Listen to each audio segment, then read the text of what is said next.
Halo semua, salam sejahtera Malaysia. Selamat datang ke channel Fels Lifestyle. Terima kasih kerana terus setia dan terus bersama di dalam channel ini. Kepada yang baru di dalam channel ini, selamat bergabung, admin ucapkan. Saudara-saudara, sebelum ini kita sudah dengar banyak perhimpunan yang diadakan. Perhimpunan berkaitan dengan memerangi rasuah, yang baru-baru Perhimpunan Solidariti Najib.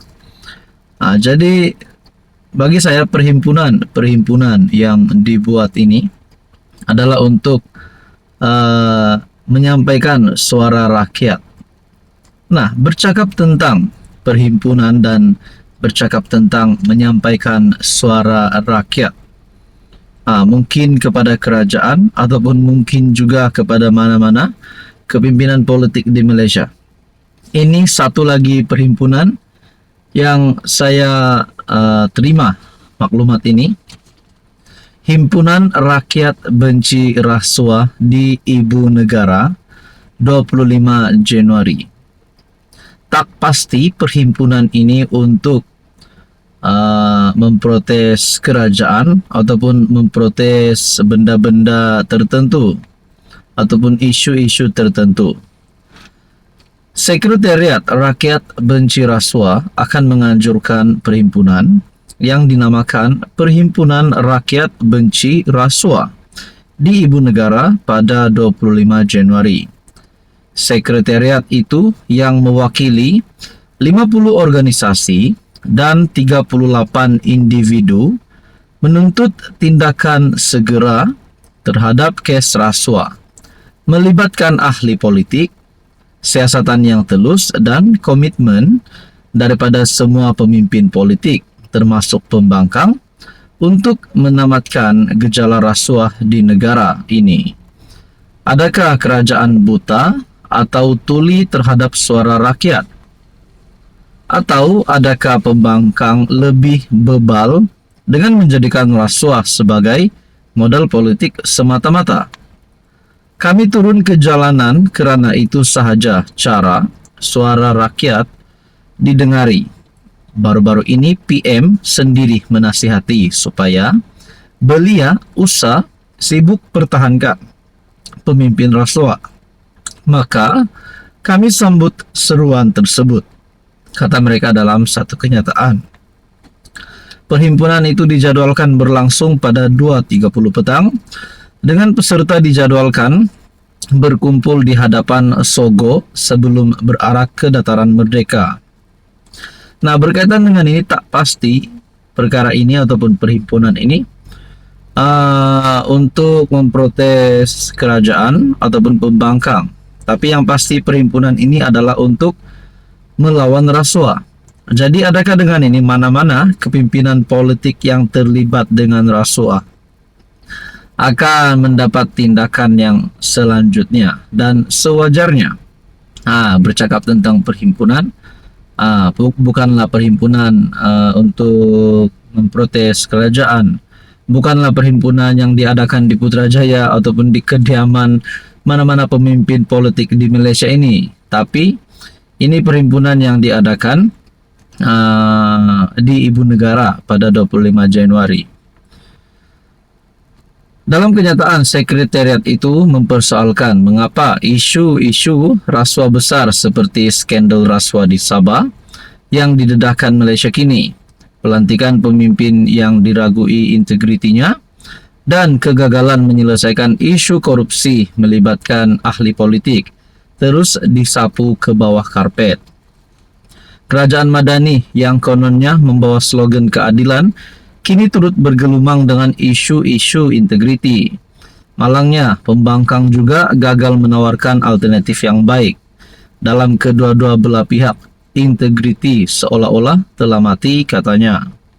Sekretariat itu berkata, rakyat kecewa dengan pelbagai skandal seperti penyelewengan dana awam berbilion ringgit dan pemimpin tertinggi yang terlepas daripada hukuman melalui keputusan mahkamah yang meragukan.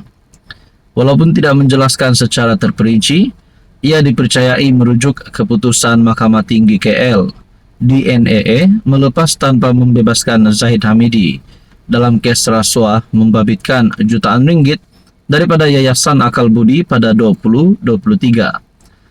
Mahkamah Tinggi KL turut melepas dan membebaskan isteri Najib Razak, Rosma, daripada 12 pertuduhan pengubahan wang haram, membabitkan RM7 juta dan 5 pertuduhan gagal mengisytiharkan pendapatannya kepada LHDN.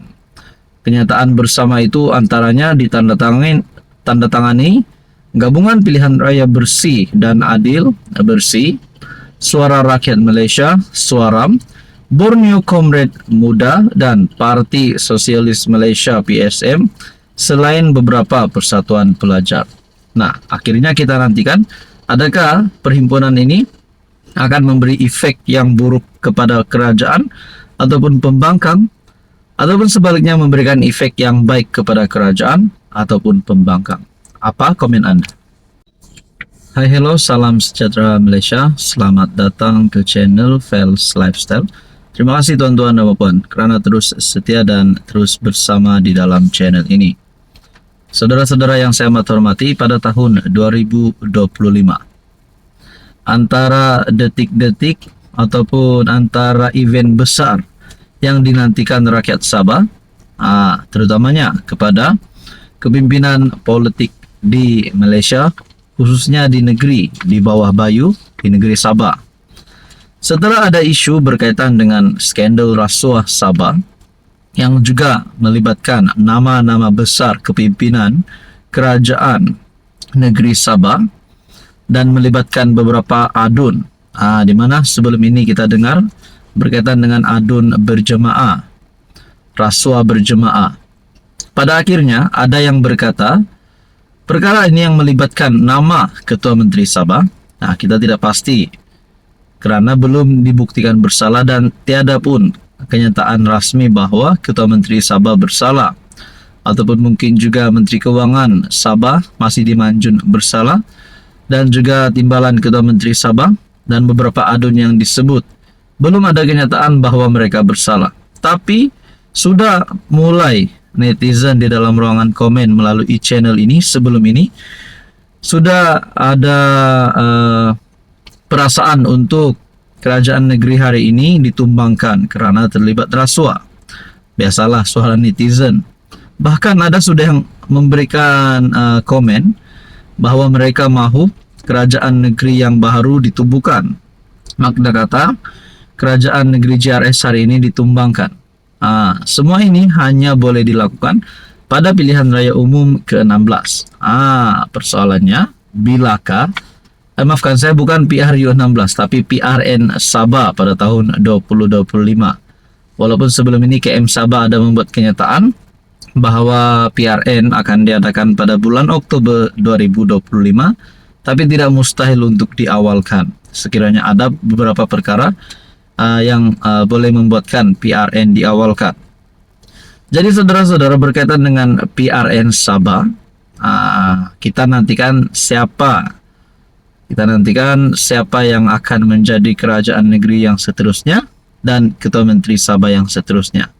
Berkaitan dengan ini, saudara-saudara, tuan-tuan dan puan, Anda rasa kalau PRN Sabah diawalkan dan juga mungkin siapa Ketua Menteri Sabah yang layak untuk yang baru pada tahun 2025, dan adakah Haji JRS akan tumbang? Adakah UMNO Warisan akan bergabung dan menjadi kerajaan negeri? Saudara-saudara yang saya hormati, tuan-tuan dan puan, apa komen Anda?